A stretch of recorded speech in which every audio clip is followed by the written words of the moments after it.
you have access to its wide network. And finally, there hasn't been any loss of jobs, despite the fact that the company was nearly bankrupt a few years ago. Let alone the economic global crisis that hit Mauritius as well, and also the company.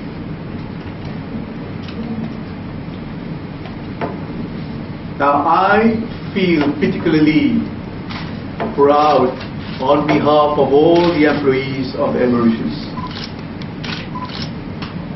on behalf of government, the Prime Minister, as well as the board, management, and all stakeholders, that Air Mauritius took the right decision. This is a national pride. And I believe that people who are not aware of all the details may come out with conclusions. Now, perceptions could also, or wrong perceptions could also appear in the press. But it is important that you people who are an important player in informing the people of Mauritius what is the exact truth.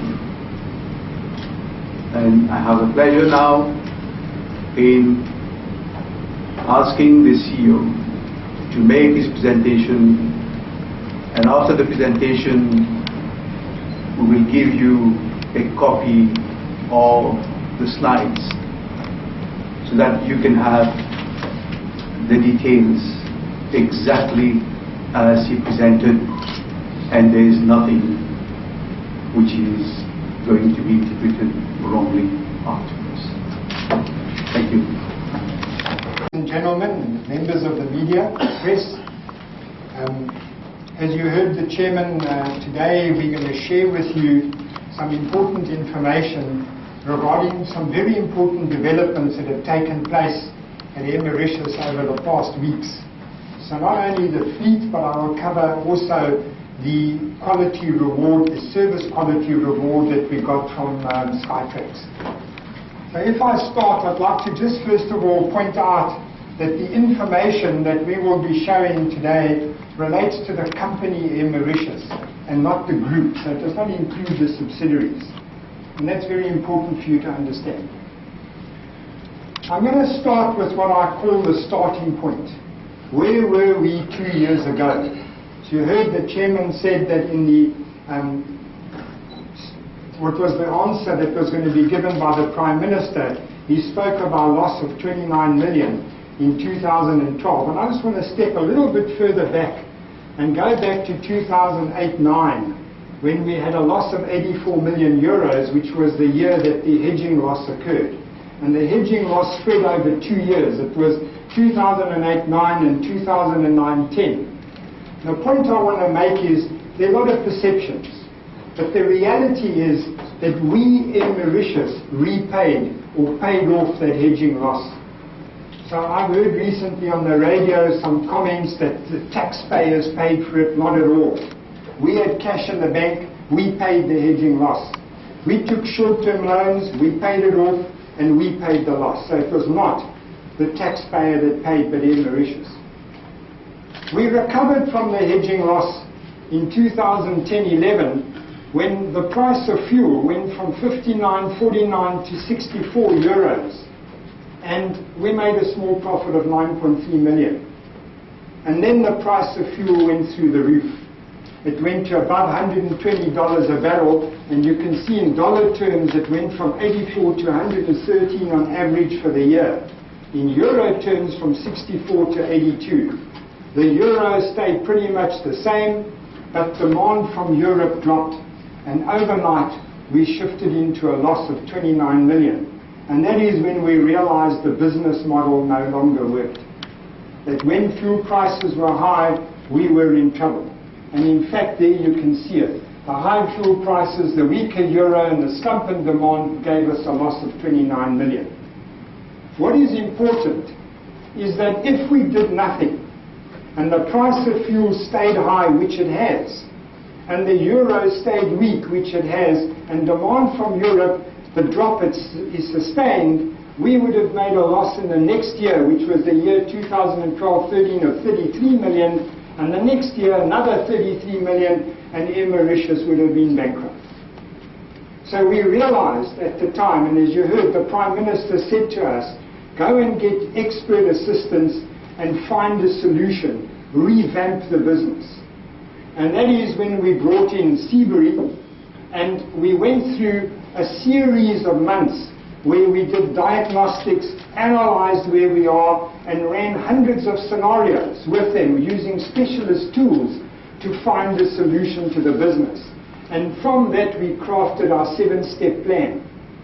Now I must just remind you, it's not 7 steps that are chronologically following each other. It was 7 focus areas in the business, where the first 4 were focused on restoring us to profitability. And the next 3, steps 5 to 7, were about long-term sustainability. And you'll see this confirms what the chairman just said. Bring the airline back to profits first, then you can look at fleet. And you'll see that step 5 was about refleeting with new generation aircraft. So this isn't a snap decision that happened yesterday. 2 years ago, we already had as a clear plan to replace our fleet. And we've been working on it for over 2 years. Yes, in the past months, since we declared an improved profit in the business, we've been putting a lot more effort into it. But it's been on part of our core plan for over 2 years. So steps 1, 2, and 3, which relate to restructuring the network, where we fly to, how often we fly, and who we partner with, was a key part of steps 1, 2, and 3. That was step 1. Step 2 was about improving commercial and optimizing revenue and revenue management. And step 3 about cost reduction. So we set ourselves a very clear commitment that within 2 years, steps 1, 2, and 3 must turn Air Mauritius from a loss of 29 million to a profit. Now let me just step back. If we did nothing, you saw the loss in the next year would have been 33 million. A year after that, another 33 million, and eventually we would be out of business. And during the period 2008 to 2013, more than 80 airlines have failed and disappeared. And we would have been one of those statistics. And that's very important to re-emphasize. So, our commitment was restore Air Mauritius back to profits within 2 years. And here you can see the results. From a 29 million loss, we went to a reduced loss of 3.6 million, and this year a profit of 7.3. Now there's another very important factor I need to cover. You'll see that the euro went from 129 to 134, the euro-USD exchange rate. That helped us. But we had the other currencies where we sell, in South Africa, in India, in Australia, and even in the Mauritian market, that worked against that. And this is very important to point out.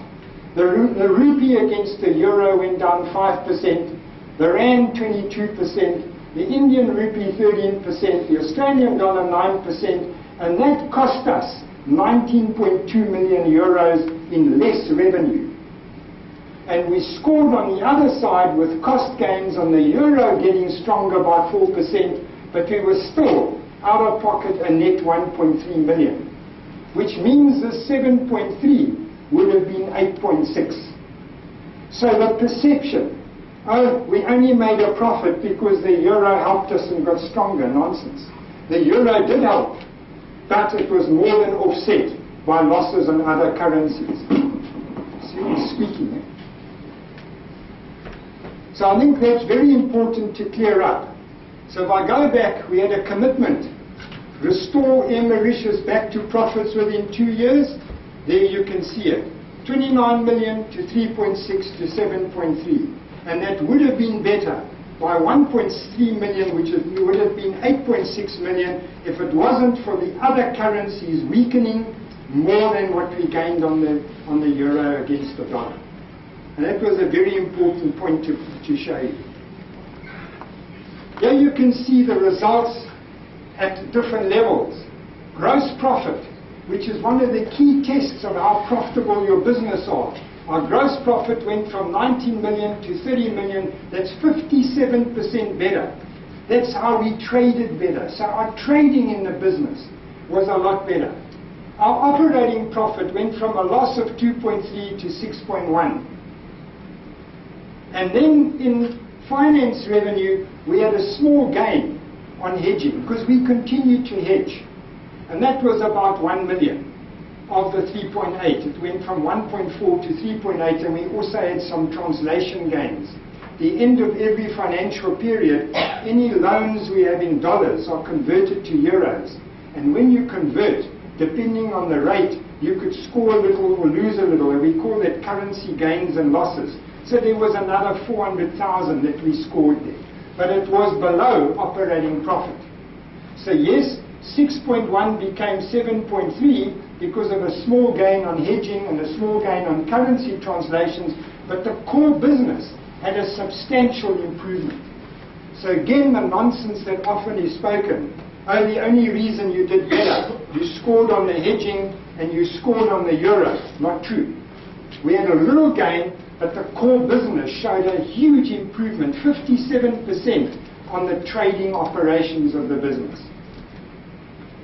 Now we get to the second commitment we took. So the first commitment, bring Air Mauritius back to profits over 2 years.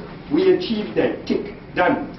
The second commitment was steps 4, 5, 6, and 7, where step 5 is refleeting with new generation aircraft, and step 6 was to improve the service quality in the business by lifting our Skytrax rating from a 3-star